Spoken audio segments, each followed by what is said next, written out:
Hello and welcome to the Metabolic Balance ANZ podcast. I'm Cherry Wills, and I'm delighted to say that I am joined by another wonderful Metabolic Balance client.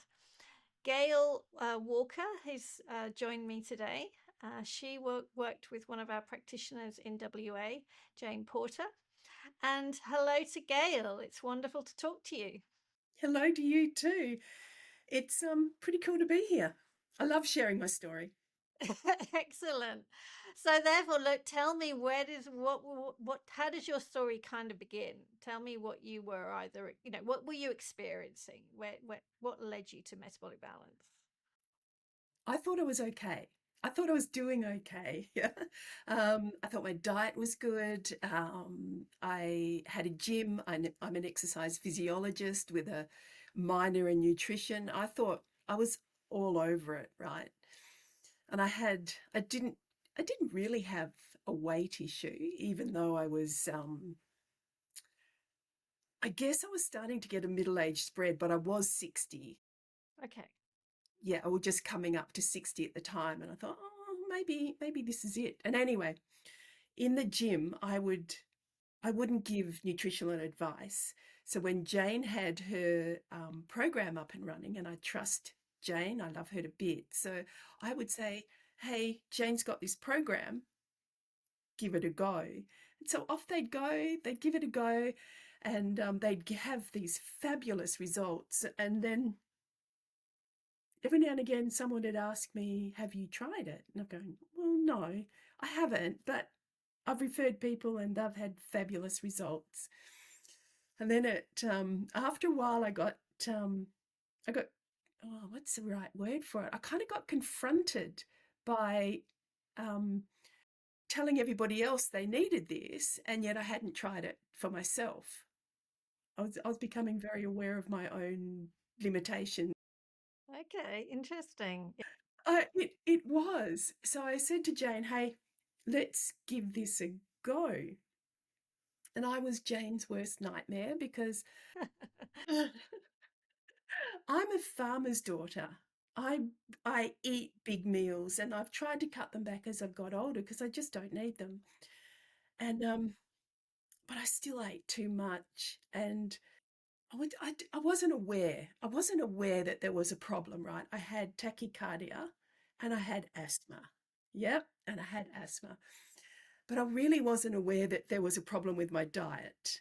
Yeah. You were kind of assuming they weren't linked in any way. Your diet was fine and therefore didn't need to change it.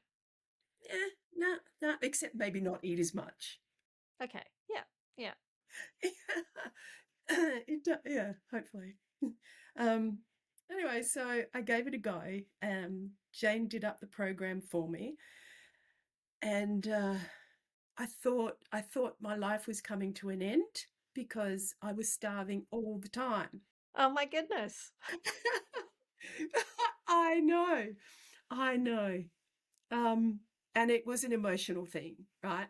It was very much an internal dialogue and an emotional thing that was going on for me. Not it's difficult it's difficult to explain. And you can ask me about that, but I'll continue with the story on how I overcame it. But anyway, so I've taken on this new eating program, and a lot of the foods that I normally ate were on it. I had a lot of food, a lot of variety. I had a lot of fruit on it, and the only thing that was missing, quite starkly so, was wheat-based products and dairy, cow's milk, right? Okay. So you hadn't requested any food restrictions when No, no, just don't give me watermelon. yeah. Okay.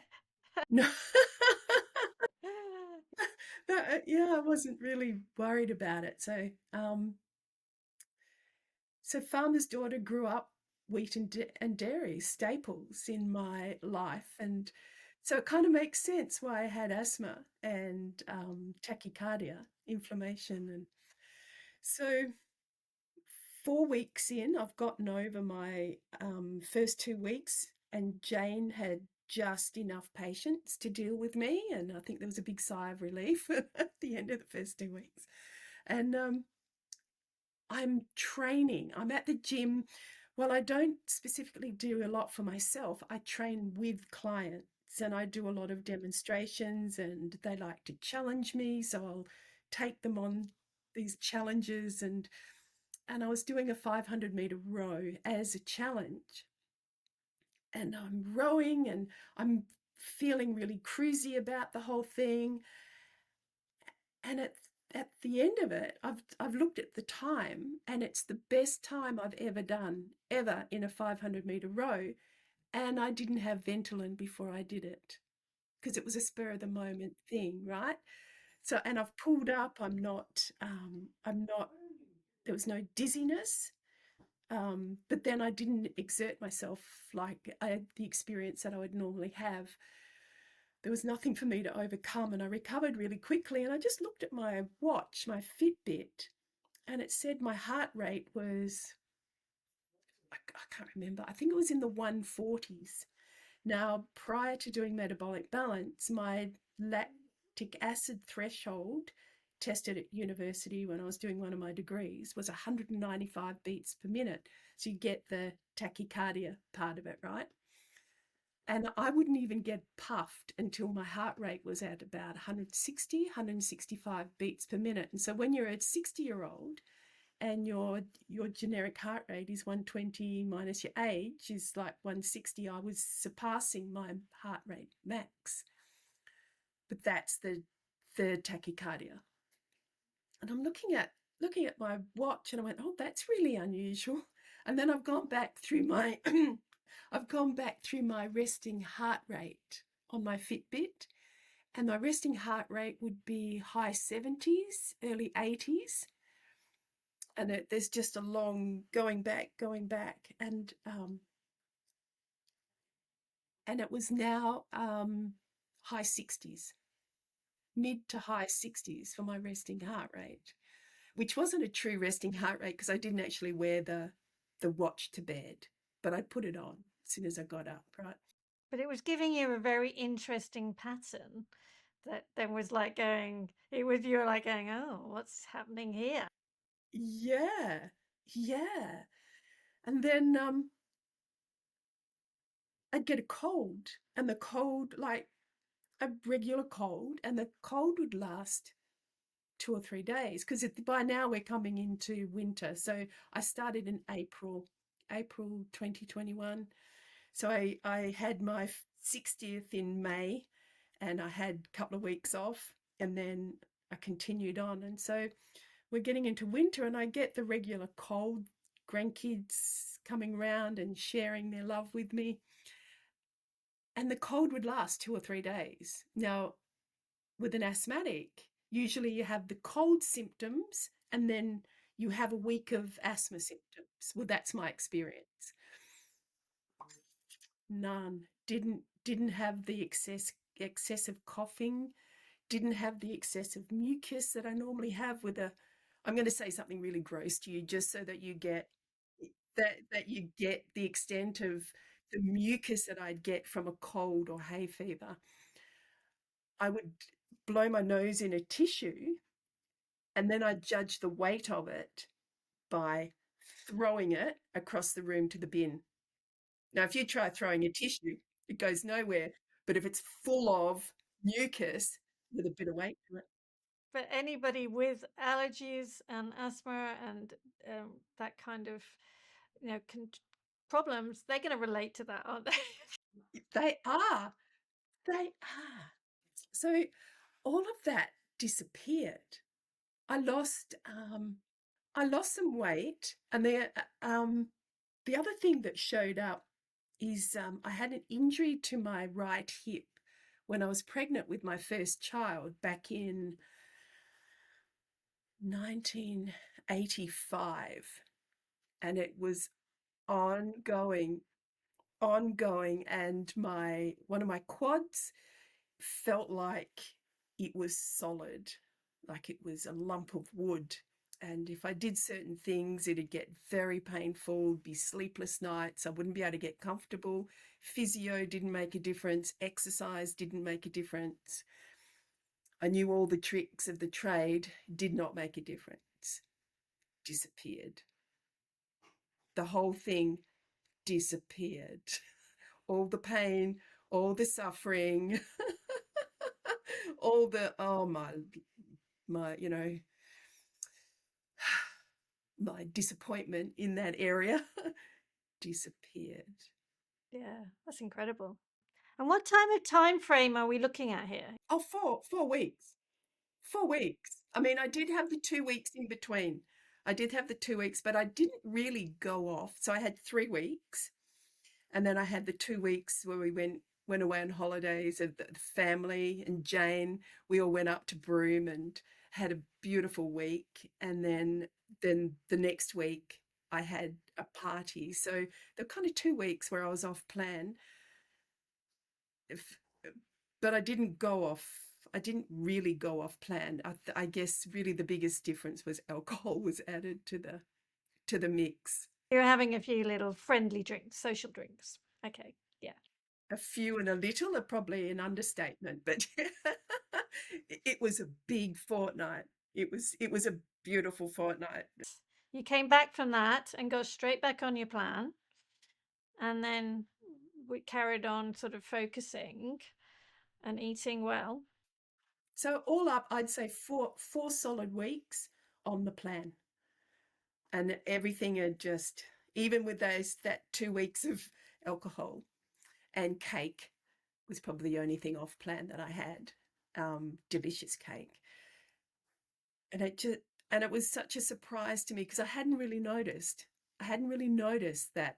I, and you think I would. I mean, I thought I would have because asthma is such a big part of my life from a very young age. And the tachycardia, as I was saying about, if I push myself, and I can push myself, I get to a point where I get a bit dizzy and I'd know to back off because when I would have the heart rate monitor on me, I'd go for a run. When my heart rate, if I was running up a hill and my heart rate went over 180, I'd get a bit dizzy. If I was sitting on a bike or I was sitting on a rowing machine, I could push it more than that before I got dizzy, right? So, oh, these little adaptations I made to my life, and I was a triathlete, and I played a high level of netball and basketball, and So so it's probably fair to say this is not what you were expecting to happen by eating on plan. hell no, I wasn't after weight loss, and I got weight loss. I lost about 6 kilos, which actually returned my body to its old fighting weight at about 66 kilos, which is a good weight for me. And I felt $1,000,000, and I wish I'd taken more photos. Yeah. So this was all back in 2021. You said you started. And let's just go back to also what you said about the hunger. So you were used to nice big meals. You enjoyed your food. Now, looking back or even, thinking back, would you say that it was more the change in habit of the portion sizes? Absolutely. So the hunger, because I often say there's like 10 different types of hunger. We can have fear of missing out hunger. We can have habit hunger. We can have peer group hunger. We can have thirst hunger. There's all sorts of different reasons actually why we might suddenly decide we need to eat some food. The actual being genuinely hungry is only really one type of hunger. So what would you say about that in terms of what you experienced? Yeah, absolutely. It was such a shift in the way my meals were presented, the portion sizes, and the timing. Because I'd get hungry, I'd eat. I'm a big water drinker, so I'd eat. There was there was a bit of emotional eating because if I wasn't busy, and I'm used to being busy, If I wasn't busy, I'd go, oh, what can I eat? Let's entertain myself with some food hunger, yeah. Yeah, yeah. And if something looked really good, yeah, something looked really good, I'll want that. Like, yeah, whether I needed it or not. So I wouldn't even wait to be hungry. I'd just eat food because it was there. And I just my body really couldn't do that anymore. It wanted to. Well, your mind wanted to. Your mind wanted to. We always want to say, "Oh yeah, let's eat whatever we want," but actually, the body doesn't need to be eating all the time. No, it doesn't. Yeah, because one of the key things that we always say with MB is that you shouldn't be hungry and you shouldn't be constipated. There is enough food. There's and if need be, you always increase the portion sizes. You increase it while keeping within the framework of the meal guidelines, but you eat to satiety when needed. You make sure everything is done properly for you, personalize it even further. So these days, so when this was we're in 2024 now, so three years later. And how are things now feeling for you? Are you how have things continued to be for you? I'm very aware of when I eat wheat and the impact it had on my body. I'd go to breakfast with Jane and I'd go, oh, what am I doing today? I've got the morning off, so I'll have the pancakes. I'd eat the pancakes, go home and have a nana nap for 2 hours. That's the impact that wheat was having on my body, except I'd always push through it. But now you are actually properly recognizing that was. Now I could actually, and if I have dairy, like I just love cream. I love having desserts like an apple and peach crumble with lots of cream on it.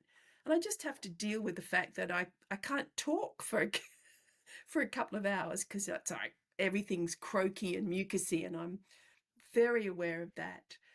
And I've just had like my whole life is just altered since March, and I've had to leave my life in Perth, and I've come down to Esperance and take care of my mum and my older brother.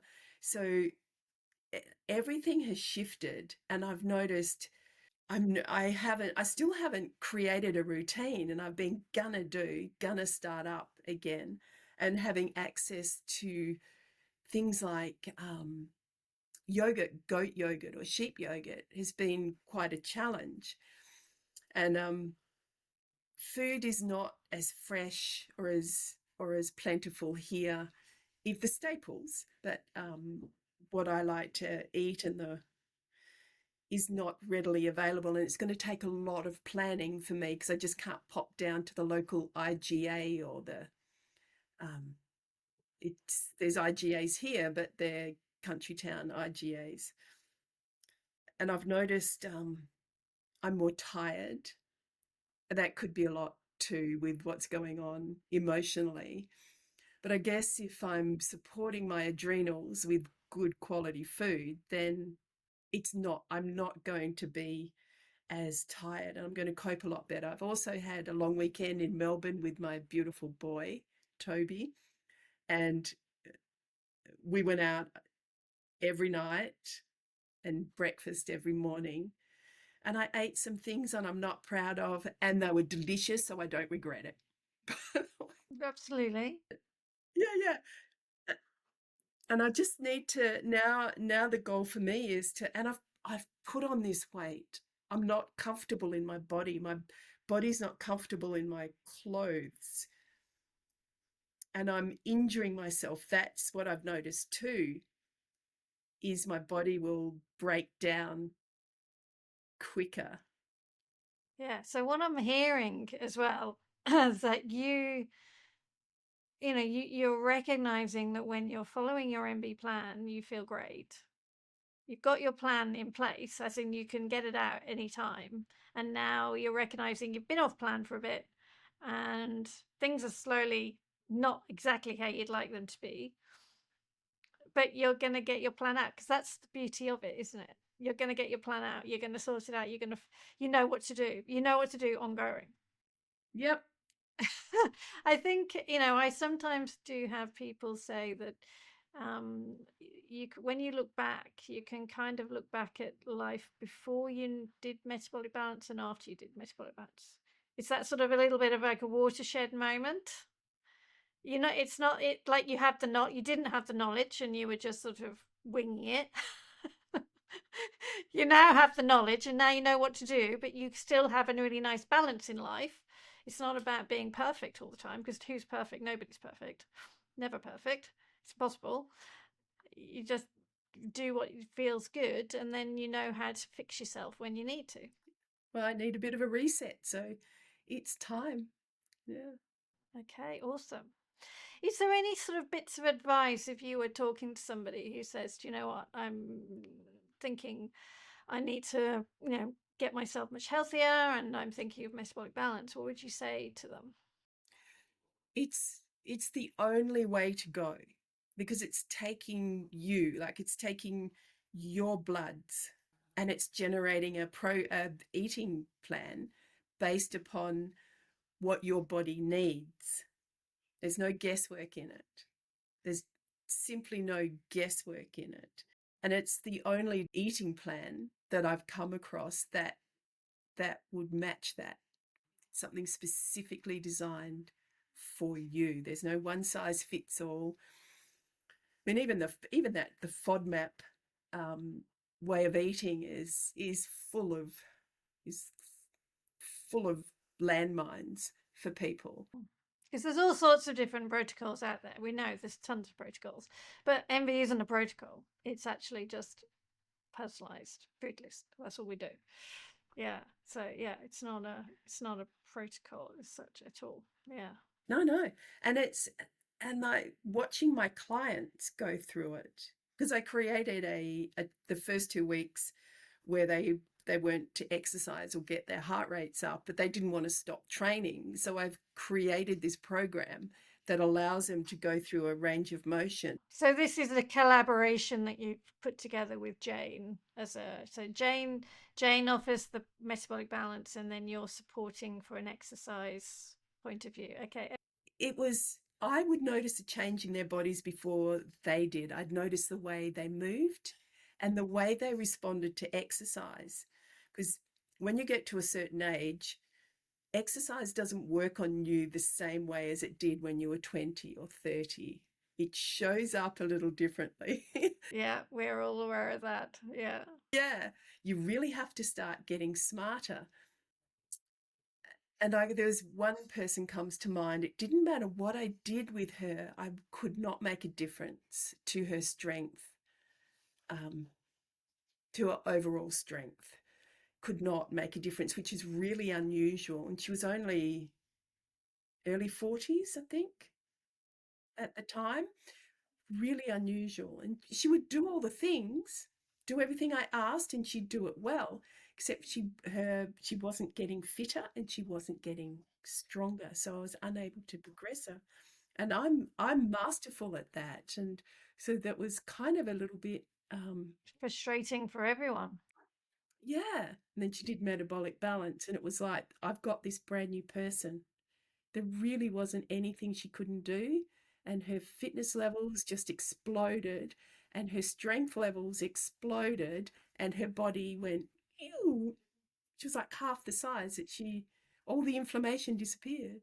That's actually the key. It's just getting that inflammation down as efficiently, quickly, and healthily, nicely, just carefully. And then the body is amazing. The human body is amazing in fixing itself ultimately. We just need to take care of it better. And that's what metabolic does, really. It gives you access to quality care that you provide for yourself. Yes, that is actually a very important point. It is all down to you implementing what you need to do every day, just looking after yourself. But then you get the results without the frustration. Yeah. Yeah, absolutely. It's been so wonderful to hear your story, Gail.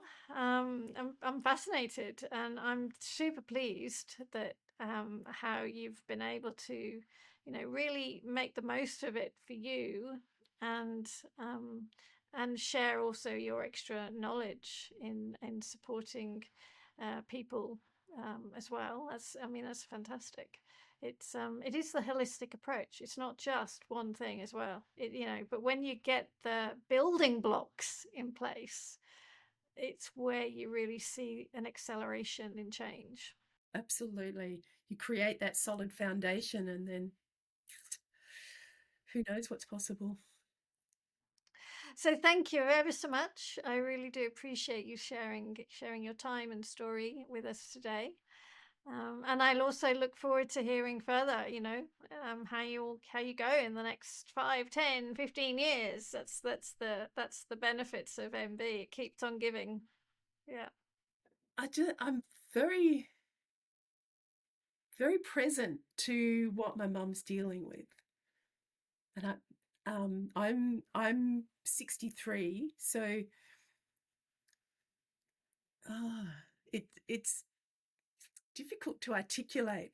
So if I don't take care of myself now with attention to detail, then I don't know how it's going to look for me as I age. Healthy aging is so important. Yeah, yeah, Want to have good lifespan, healthy lifespan. I think I agree. That's the goal, isn't it? You want to make the most of every minute. Yeah. for sure. So the sooner you can get onto that, the better. Mum's doing really well because she's always had a lot of lean muscle tissue. She's always been very strong. Her bones are strong. But her heart's failing her memory's failing her. Yeah. Well, I'm delighted that you found metabolic balance, and Thank you. you are able to really potentially change the next 30 years for you. That's the thing. Yeah. Amazing. Thank you, Gail. You're more than welcome. Thanks, Jerry.